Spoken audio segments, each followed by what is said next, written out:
Welcome back into the Pick and Roll NBA podcast with Jet and Sap, presented by Sap. Who are we presented by? Full press coverage. Full press coverage. Come on, everybody knows that. Are we gonna have to drug test you today? You seem a little out of it. Might have to drug test. You know why, Sap? Because it's Why? like 100 freaking degrees in my house right now. I know. And actually, I have AC, and the bottom, like the floor of my house, very cold, like nice, but heat rises, I guess, Sap. You learned that in science. And Yes. my studio is facing, like, the sun is shining directly into so even with the AC, it's still like I'm starting to sweat in this studio. So we'll see if I'm able to keep my head and my wits about me for the entire length of the show. Not 100% sure, Sap, but I'll do my best. Well, you may be. I wouldn't call you a DNP-CD, but I'll carry you if I have to. Thank you, appreciate that. Fortunately, it's not that much weight to have to carry. No, true. You wouldn't want to be carrying me. Although I'm down to like 220, which is like my weight in You're svelte now, Sap. Yeah, I'm ready to roll. Sap. It's a nice alliteration there. Not fat Sap anymore. But you know what? I need to keep my wits about me because I have a lot of complaining to do, which is usually when our best shows are, is when I have something or you have something to complain about. And that target today is Damian Lillard, who has essentially hijacked NBA free agency and trade rumors and stuff like that. And for the first, couple of weeks after the season ended, it was, well, he's trying to figure out if he wants to stay with the Blazers or what he wants to do. And they want to see what he does with the draft pick. Okay, well, now I want to see what they do with free agency. And now he's requested a trade officially, except for the problem is he's only willing to go to one team, and that's the Miami Heat. And him and his agent, Aaron Goodwin, have made that abundantly clear, saying it's Heat or bust. He only wants to play for the Heat. If you trade for him, you're doing it at your own risk because he'll be very unhappy. So I think this process has been handled very, very poorly by Lillard and his agent and his representation. And this is somebody that I have an immense amount of respect for, spent his entire career in Portland, and tried to win there. And I don't have a problem with trade requests, but the way he's been going about this with hemming and hawing, Sap, and now saying, I'll only play for one team, don't even bother trading me somewhere else, it leaves a bad taste in my mouth. So I called him basketball's Hamlet last week, right? Because for the last couple of years, it's been to stay or not to stay. And now he's made it abundantly clear that it's time to go. And he only wants to play for one team. So he's kind of like Tom Hagen in The Godfather. I have one client only, and that's Don Corleone. Well, it appears that Damian Lillard wants to play for the Miami Heat, which is great. The problem is it's going to hamstring Portland because if you only have one place to trade him, obviously you're not going to get the best return back for him. And if I'm the Portland Trailblazers, I stay strong with this and say, well, that's not the way it works. If you had negotiated a no trade clause in your contract years ago, then you would have us over a barrel like Bradley Beal had the Washington Wizards. And Beal wanted to play for maybe one or two teams, and one of them being Phoenix. That's right. Where he ended up. Bradley Beal had a no trade clause in his contract. Damian Lillard doesn't. Portland has to get what they can for Damian Lillard. They paid him a lot of money over the last 11 years. And yes, he was a good soldier for the most part. But now that he's requested or demanded a trade, Portland has to get the most they can get for him. And quite frankly, Miami doesn't have a ton to offer. We're talking about Tyler Hero, maybe the contract of Kyle Lowry, Duncan Robinson, whatever would make the numbers work, and future first-round picks. Now, those first-round picks could be somewhat valuable because Lillard's going to be 33, Jimmy Butler's 34. You would expect it to be a short window for Miami. So when those picks take effect, maybe Miami's in a downturn and those picks are high. It's never going to match what the Celtics were able to pull off with Brooklyn a decade ago and sending Kevin Garnett and Paul Pierce to the Nets. And those first-round picks ended up being Jaylen Brown and Jason Tatum. That was an absolute home run by Danny Ainge. A little luck involved there, too, because Brooklyn cratered at that point. But, yeah, there's got to be more than one team that they can trade him to so that you can at least get a bidding war going with Miami and Team X so that, at least they can get some valuable going there. Yeah, Damian Lillard, who I think has always been everyone's second favorite player. I know he's your second favorite player or favorite non-Celtics player, right? But now he's acting like every other pretentious and, spoiled NBA star, demanding a trade, and it's only to one place. And also, let's not forget, Portland just gave Jeremy Grant 5 years, $160 million the first night of free agency. So I think they were expecting Damian Lillard to come back. So, okay, we're going to get you, keep you on board with Jeremy Grant. We drafted Scoot Henderson #3. Let's build. Well, that all changed when Damian Lillard demanded a trade, and only to Miami. This is a really messy situation. Yeah, and it's sort of coming from a player that you weren't expecting this out of. Like you said, he's been a good soldier for years. He's been all about trying to win in Portland, and now he's essentially torpedoing all of his trade value by saying Miami or bust. Just trade me to Miami. That's the only place I want to go. So he's certainly not doing Portland any favors. And conversly, Sap, Portland doesn't owe him anything. They don't owe him having to trade him to his specified destination. They've paid him very handsomely throughout his NBA career. They've never been late on a payment, as far as I know, Sap. They've treated him very, very well. They've marketed him as basically the king of Portland, as they're the only game in town there. The fans have been behind him. And so Portland certainly doesn't owe Damian Lillard trading him and taking care of him by trading him to the only place he wants to go. That's not how it should work, and that's not how it does work. I agree totally with your assessment, as you said at the beginning, Sep. They need to stay strong and hold out because this is a huge inflection point for the Trailblazers as a franchise. Lillard is by far their most valuable asset, and they need to maximize their return. And if they're going to try to rebuild, that means getting as many picks as possible and as many young players who have high ceilings as possible. And frankly, the Miami Heat are an old team that doesn't have a lot of those players. Like you said, the centerpiece would be Tyler Hero. The Blazers don't seem particularly interested in Tyler Hero. Some of the shine has come off of him since he had a great rookie season and he was fantastic in the bubble. He's won Sixth Man of the Year. He's been a little bit up and down. He was injured for most of the playoffs this year, with the exception of basically a game and a half.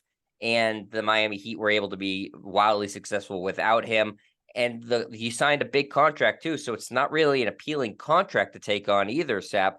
So that being the centerpiece isn't really that attractive to the Portland Trailblazers, which is why, you're talking about third, fourth, fifth teams trying to get involved in this. But for Portland, they have to say, look, Damian, you signed a contract here. Like you said, Sap, there's not a no trade clause in your contract. We're going to pay you for your contract. We're going to continue to pay you, but we're not going to just send you where you want to go for 10 cents on the dollar because you think that that's what you fully deserve. What you deserve was what you got for a contract, which was, $30 million a year, Sap, which is pretty fair compensation for playing basketball at a high level. So Blazers, doesn't this have to be a three-way trade at some point to make it work? Because the Heat have nothing, like you said, Sep, the Heat don't have anything good to offer. And in terms of those picks, they could potentially be high, but they don't convey until the 2030s, Sep, because the Heat have traded all their other first round picks. And if you're a general manager, you don't know if you're going to have your job in the 2030s. You're not trading for picks when your job's not necessarily safe, Sap. Like Danny Ainge, when he made the Kevin Garnett and Paul Pierce trade, his job was safe. They understood it was a full rebuild. They're going to have to wait. He had won a championship already. Portland's not going to wait for their management's not necessarily going to wait for this a grand plan of their general manager that's going to materialize in the 2032 NBA draft. That's not how business works. These guys are also looking out for their jobs, not just okay, well, in the 2030s, the Trailblazers are going to become set up to be a dynasty. That's Sap. We're talking 6-7 years away before those picks convey. NBA is a what have you done for me lately business. It's not what are you going to do in the next decade business. Could you get New Orleans involved and maybe Brandon Ingram ends up going to Portland and New Orleans sends draft capital to Miami, and then Damian Lillard ends up in Miami. So it kind of massages the whole deal, because this is what happens when you can't have a one-to-one trade. It just doesn't work out. You got to get a third team involved. I mean, Danny Ainge is always ready, willing, and able to get involved with this. Now, of course, running the Utah Jazz, I doubt he would want to jump in to help the Miami Heat because Pat Riley runs the Miami Heat, and they hate each other. Pat Riley despise each other. So I don't know if Danny Ainge is all on board with trying to help the Heat, although if it helps the Utah Jazz, I'm sure he'll be on board with that. But I bring up New Orleans because, maybe you move on from Brandon Ingram if you think Zion Williamson is going to become what he should become, which is a all-star caliber player, right? Or at least get him to play 60 games a year, heck, get him to play 40 games a year would be a start. But maybe that's a team that you can jump into, and then you start moving pieces around. It's going to be really interesting to see what happens here. I'm going to compare a little bit to when the Green Bay Packers were ready to move off of Aaron Rodgers. The only difference was Green Bay was ready to move off of Aaron Rodgers, and that made it a little easier to trade him to the Jets because the only team that he wanted to go to, and apparently the only team interested, was the New York Jets. But Green Bay held firm for 7-8 weeks, and just before the draft, they made the deal, so they got some draft capital for Aaron Rodgers. Whereas in the NBA, it just works differently. You have the draft right after the NBA finals, and then a week and a half later, you have free agency. So a lot of things have been done already. Like I said, they re-signed Jeremy Grant, Portland did. Right. You've already drafted Scoot Henderson. So now you've got Damian Lillard wanting to get traded, and like a lot of things have already happened. It seems like it's maybe in the wrong order in the NBA, but I don't know if you could really change it all that much because their offseason is much shorter than the NFL's offseason. Yeah, and there's been calls to change it so it's free agency first, then the then the NBA draft, and I think that there's some logic to that. I think that the general managers would prefer that, but it doesn't matter because that's not the case right now. And with the Aaron Rodgers situation too, Sap, there was a very real chance that if he didn't get what he wanted, he would just say, "I'm going to retire," and Damian Lillard's not going to do that too. So there was really. The Blazers have the ability to call Damian Lillard's bluff more here. Like you said, no trade clause. He's still got years and years on his contract, getting paid very handsomely. So wherever he goes, he's not going to sit out. Okay, maybe he's going to be unhappy, but if his goal is to collect paychecks and try to win a championship, there's not just one team that can provide that for him. It's not just the Miami Heat that can compete for a championship, Sap. There's several teams in the NBA that, if you add Damian Lillard to it, would be able to compete for an NBA title. Obviously, Miami is an attractive place to play. It's warm there. It's a very well-run organization. They're just coming off of a trip to the finals. They have a star player in place in Jimmy Butler. But their best trade asset, Sap, is actually Bam Adebayo, and he's one of the biggest reasons that Damian Lillard wants to go there. So they can't trade him for Damian Lillard either. It's again, he's really hamstrung the Blazers here. And as much as goodwill as he's built up over the years with Portland and NBA fans, soldiering along and trying to win in a smaller market, I think he's really destroying a lot of it, Seth, by how he's been going about this process, first with the hemming and hawing, and now with the saying, Miami or you guys you'll see I'm not going to play for this other and any other team. Like, he's basically pouting and being everything he said he wasn't is what he's doing right now, Sap. He's the good guy in wrestling who turns into the heel overnight, and it's going to be Miami or nothing else. And if I'm Portland, I just hold on. Just hold on as long as you can to the point where he gets frustrated and Miami gets frustrated. But again, like you said, they just don't have a lot to offer. Those first-round picks are so far down the road that they will be valuable in 2030. But again, like you said, we may all be dead by 2030. And as far as the players they have on that roster, yeah, Tyler Hero is the best asset. I mean, how do you sell that to your fans? Yeah, we just traded the most popular player we've had for the last 25 years, the second or third best player in franchise history. That's a whole other debate when people forget that Bill Walton and Clyde Drexler played for Portland and say Damian Lillard's the greatest trailblazer. Then obviously they don't understand the history of basketball, but nonetheless, incredibly popular there. And oh yeah, by the way, the centerpiece of this trade is Tyler Hero, who, is a nice player, but that's not something you can sell to your fans. And again, this is the biggest asset they've had in 25 years. They better cash in and get a lot back in return. Yeah, it's, again, like I said, Sap, it's an inflection point for the franchise.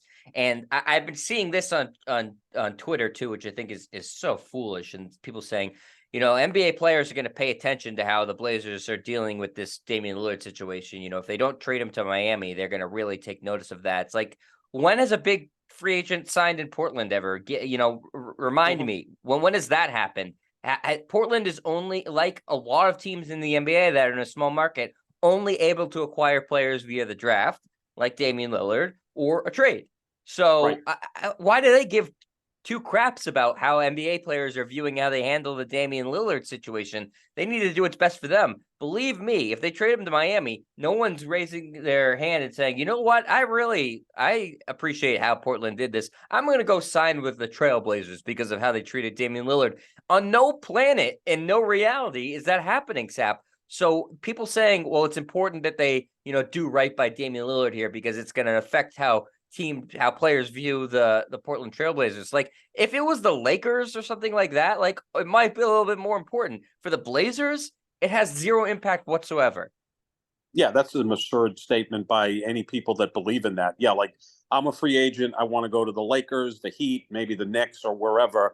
But because Portland was so accommodating to Dame Lillard, I'm going to pay them back, even though I'm barely friends with Dame Lillard. We don't even have the same agent, but because I am so proud of how the Trailblazers handle that I'm going to go up there and play. Absolutely absurd. Yeah, I mean, Portland, hold strong, get the most you can, and if it takes you into training camp, so be it. So be it. You're going to rebuild anyway, and you've already kind of come around to the fact that you're going to be without Damian Lillard going forward. He's played his last game with the Trailblazers.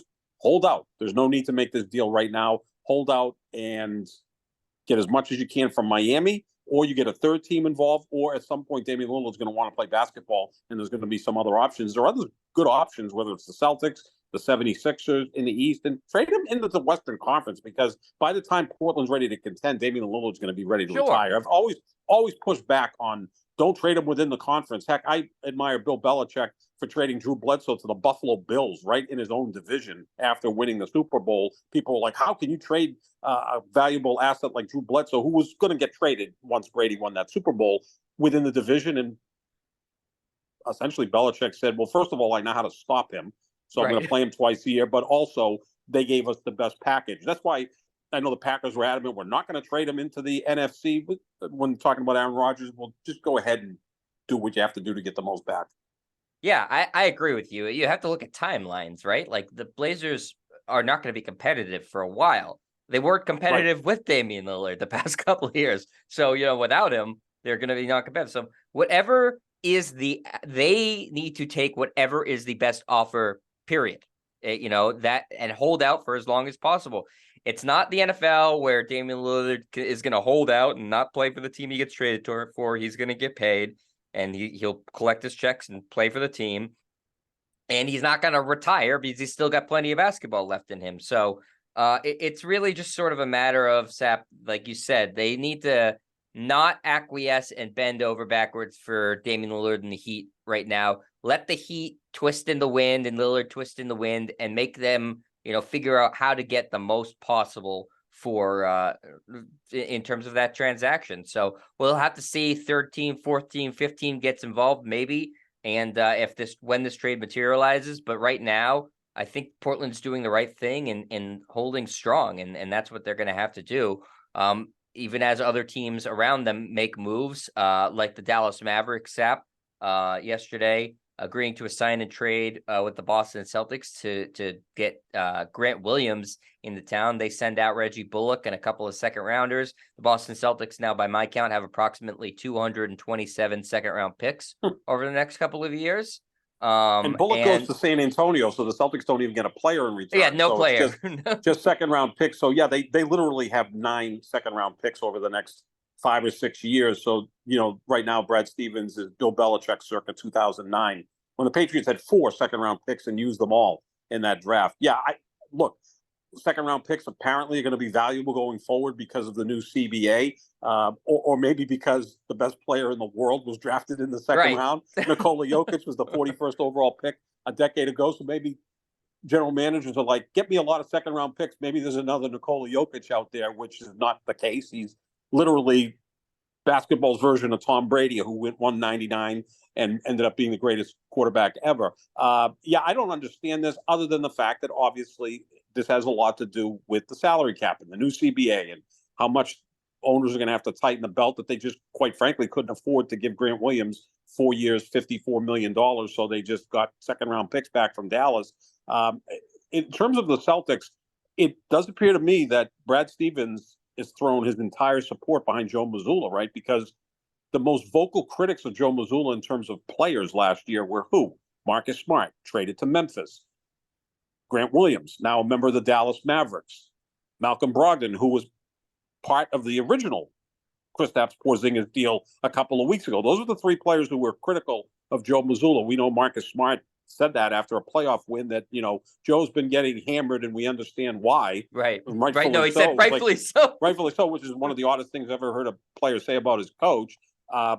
Somehow Grant Williams was in Joe Mazzulla's doghouse the second half of the season. And Malcolm Brogdon, after playoff games, was talking about we don't have the same defensive intensity we had last year, even though Brogdon wasn't on the team last year. Right. But, Brogdon is a guy who I think is going to be in the media after his career because he's a really bright guy and very observant. But I think Brad Stevens is like Joe Mazzulla is our coach, which is odd because you don't normally see that in the NBA where it's coach over players unless maybe Eric Spoelstra or Greg Popovich, but Joe Mazzulla, that's the new brand of the Boston Celtics. Like, that's a little bit weird to me. And still, they haven't offered the Supermax deal to Jaylen Brown, and this coming on the heels of free agency where Tyrese Halliburton, LaMelo Ball, Anthony Edwards all signed 5-year, $260 million deals. Brown is eligible for 5 years, $295. Like, what are the Celtics waiting for?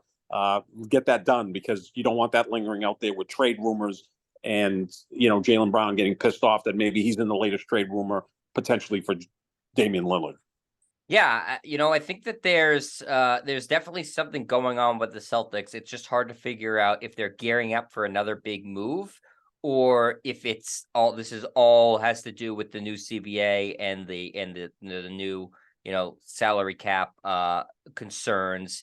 I don't know yet. And so that's why it's hard to grade any of these transactions other than an incomplete, because I don't know what the logic is or who's calling the shots. Is it Brad Stevens trying to rebuild the roster a little bit to try to get over that hump? Or is Wyc Grousbeck saying, hey, don't pay Grant Williams, even though I think the contract Grant signed, the Celtics could have matched. It was a reasonable offer. I don't think the Mavericks overpaid him. It ended up being 4 years, $54 million. So basically right where he wanted it to be and where I think a lot of people thought it was going to be. So I don't know if this is a monetary thing. We've talked about this extensively in the past, that the Celtics owners might not be the most flush in the league. Or is it a matter of Brad really looking at the personalities and the skill set and trying to remake this roster on the fly around Jason Tatum and presumably Jaylen Brown and Kristaps Porzingis?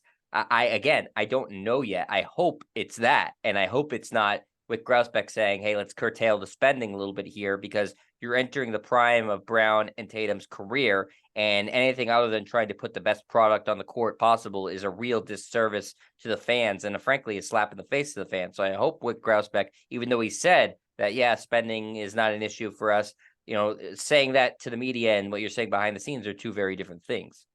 We know they don't own the arena they play in. The deal with the Bruins in Delaware North is they don't pay rent when they play games, but they also don't get any money from concessions. So obviously they benefit from ticket sales. And then obviously we know NBA teams get a ton of money from local and national TV and streaming rights. So financially they're really good, but they're not in the same situation like the Golden State Warriors who own their own building, or the LA Lakers who own their own building, or the Knicks who are in a similar situation to the Lakers and the Warriors. They're renters. They don't pay rent, but they also don't benefit from the concession sales, which are enormous. I mean, just picture, nearly 20,000 people per night.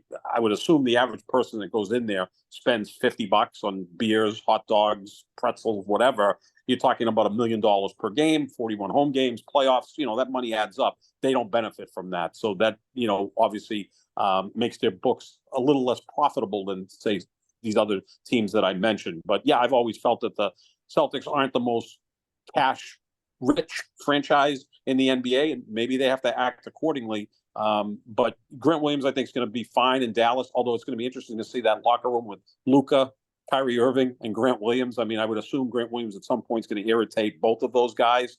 And they both seem like two guys that can be irritated very easily. That's going to be a pretty interesting team to follow. If you're going to have a hard knocks of an NBA team, maybe that's the one you look for in training camp, although they don't have that. They should. We proposed that before, like do something with the team in training camp, call it hardwood knocks, right? Yeah. And I think the Mavericks with Kyrie Irving, Luka Doncic, and Grant Williams would be certainly interesting with a crazy owner like Mark Cuban. Yeah, it definitely would. But I think it's a good fit, for Dallas. Dallas is obviously trying to put as good of a team around Luka Doncic as possible, so you don't have the same situation as you have in Portland right now, where your star player wants to leave. And Mark Cuban, obviously spending is not an issue for him, never has been, never will be. And so yeah, I think a reasonable money for Grant Williams. And again, the questions remain about the Celtics. Like, how do they now fill out the rest of the roster? Is it a spending issue? Is it a Brad Stevens just didn't think the roster as it was currently constituted had the right makeup? Certainly, they have not addressed what I think most people, myself included, thought was their biggest issue or biggest reason for being eliminated the past 2 years, which was a mental toughness issue. And they've traded, two guys in Marcus Smart and Grant Williams that were pretty much the most vocally tough guys on the team. And so they have not addressed that whatsoever. They've made a couple of very small signings, O'Shea Brissett, and God, I don't even remember who the second guy is, Sap, because I'd never even heard of him, and that's unusual for me. So again, incomplete. I can't fully grade what they've done yet because I don't know what the end goal is, what the starting roster is going to look like, how they're building this team. But I will say right now, net Smart and Grant Williams out and Kristaps Porzingis in, I don't know that the team is better right now. And again, I think incomplete. But if you're just looking at what they've done so far, I don't think that's improved the team. It's made them different, right? Because you added a guy who can score 20, 25 points per game, is 7'3", is a good rim protector, but you've given up, in theory, your best perimeter defender in Marcus Smart, although Derek White was better last year as a perimeter defender, and a really nice bench piece in Grant Williams, who got buried the second half of the year. And I just look at Brad Stevens, and he's this kind of laid back, well-spoken, easygoing guy who, I would like him to be my pilot if I got on a plane because he seemed in total control of the situation. But maybe deep down, this is a control freak, right? So I think that he, first of all, hired Ime Udoka. And I think once Udoka became his own man and maybe didn't connect with Brad Stevens, that Brad Stevens may have been looking for some excuse to get rid of him and maybe got jealous that Ime Udoka was getting a lot of credit. And whatever the excuse was for the suspension and ultimate firing, we'll probably never know. But then Brad Stevens puts in his puppet coach in Joe Mazzulla, and now Mazzulla's running things, but that Brad Stevens is truly running things. He's like the Wizard of Oz, the man behind the curtain. And let's not forget, Brad Stevens at heart is a college coach, and it's all about culture, right? So maybe he looks at Marcus Smart and Grant Williams and ultimately Malcolm Brogdon and says, these three guys talked back to the coach, didn't support the coach, questioned the coach. We're going to move on from these guys and just put yes men into that locker room and be focused on basketball. Just a wild theory, but that's what we do here. Yeah, absolutely. So I would love to give my full analysis on what the Celtics have done. I don't think that we've seen the full picture yet. And I think by the time the regular season starts, we'll have a much more clear idea of that. But I mean, just from a logic standpoint, Sap, it doesn't make sense to own so many second round picks. Like, you can't employ all these guys. So logic would dictate they're trying to position themselves for a trade, but when and for who and who else, what contracts do you move out? Impossible to tell right now. They've been mentioned for Damian Lillard, and then they've also been mentioned as, no, they're not going to go get Damian Lillard. They would trade Jaylen Brown for Damian Lillard. No, they wouldn't trade Jaylen Brown for him. They would only trade Robert Williams and some other stuff for him. So I have no idea. But it's certainly been interesting as they've remade their roster. A lot more to see. And Sap, just a couple minutes left, but another team I think that we should talk about that's remade their roster and I think has had the best offseason, and we'll talk about them more too later on in the summer, as I think the Lakers have done just a fantastic job in the offseason of not just keeping continuity, but adding to what they had last year with players that are winning type players like Gabe Vincent, like Taurean Prince, in addition to retaining Hachimura, D'Angelo, Russell, Austin Reeves. I think they've done a tremendous job, Sap. They really have. They've built a roster, right? And it should work with LeBron James and Anthony Davis. Now, the key with the Lakers is keeping those guys healthy. And I think part of the reason they finally ran out of steam when playing the Denver Nuggets is, let's not forget, from early February on, they were kind of in playoff mode. They had to go on a 18-7 run down the stretch just to get into the play-in. So I think by the time they got to the play-in, 1-2 rounds of the playoffs, that they were totally exhausted, especially we're talking about two older players with injury concerns in LeBron and Anthony Davis.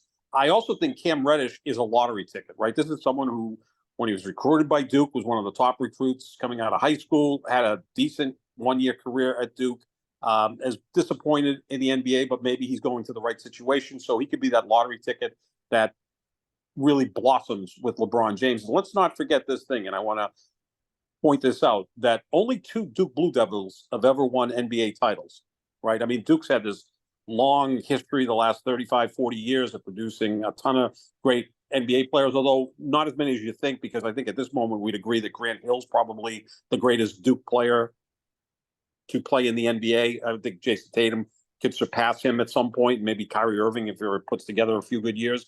But only two Duke Blue Devils have won NBA titles. Do you remember who they are? Oh man, that is a good question. Did JJ Redick ever? Nope. Nope. He was not on Nope. a championship team. One should be easy. It's Kyrie Kyrie, Irving. yeah, Right. Kyrie hit the obviously with LeBron. Who's the other, Sep?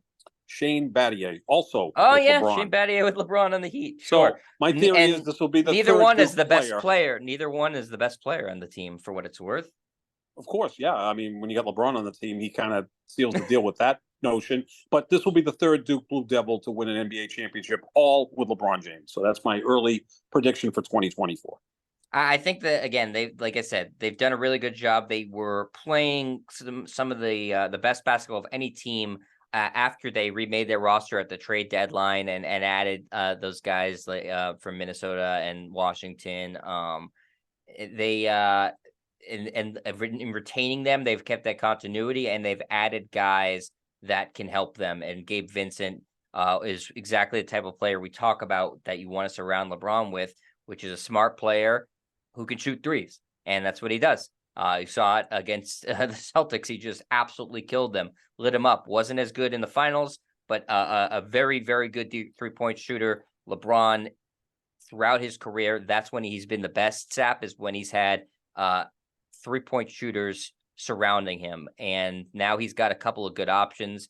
Reeves is a nice three-point shooter. Hachimura even has a little three-point shot too. The Lakers have done a good job not doing what they've done in the past, which is, okay, we got to go get a star player. We need to find a star player. We got to get Kyrie Irving in here or Damian Lillard. No, they kept what was working for them at the end of last season, said, hey, now with a full season and a full training camp, we can really make some noise with this. And we're going to add a couple of pieces here. They don't have to necessarily be star players, but they're players that are going to play a role and play it well. Gabe Vincent is not going to be asked to score 20 points a game. He's going to be asked to get open and shoot threes, which is something he's fully capable of. Taurean Prince, get open, play good defense, rebound the basketball. Don't have to score a lot for us. So a really good job by Rob Pelinka. If I'm going to criticize LeBron James for roster moves when they do poorly, like Russell Westbrook, I have to also give him credit for when they make good roster moves. So I'm going to give LeBron credit too for identifying these guys, because I think that nothing happens in that organization without his approval.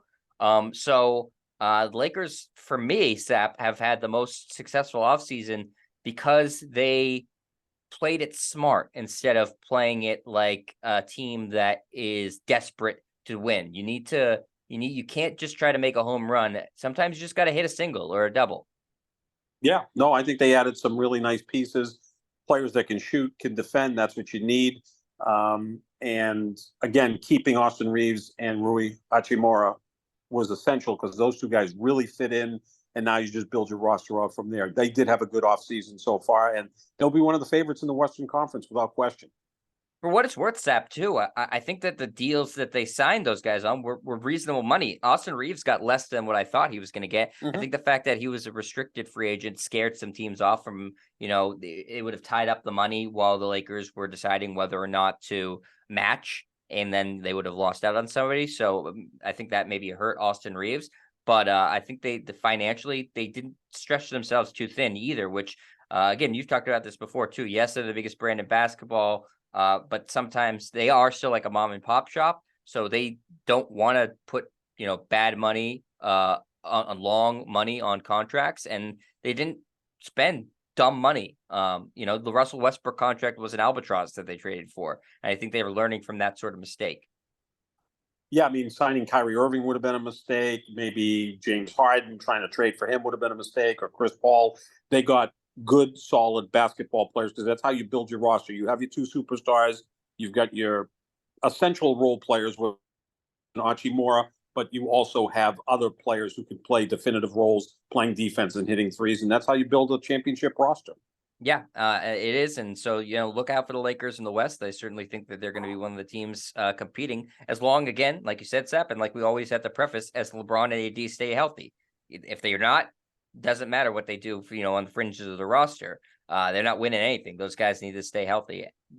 So we will see what happens. But that's going to do it for us. We're going to keep an eye on everything else going on in the NBA. Eventually, a Damian Lillard trade will happen. We'll obviously cover that when it does, but make sure you check out our social medias at JohnSapp25, at Jetstryer on Twitter. I think, Sapp, we need to join Threads now too. That's a new thing apparently that we were supposed to join, as social media just continues to grow and confuse all of us. Yeah, because people don't want to pay $9 a month to be verified on Twitter. That's right. I'm sticking it to Elon Musk. Doesn't need my $9, Sapp. How about that? He does that? not. But you can find us for now on Twitter, and you can find us also on Live Take if you download the app. Live Take Sports. Sap and I do a show there weekly. Are going to be debating some basketball today. Damian Lillard, James Harden. Who would you rather have? If you're a team, so you'll want to check that out, and you'll want to check out Full Press Coverage in their website for all sorts of great content and podcasts and articles. So check them out. And we'll be back later. Again, check out the pod wherever podcasts are found. And we will talk to you later with some more basketball news, rumors, whatever. See you, everybody.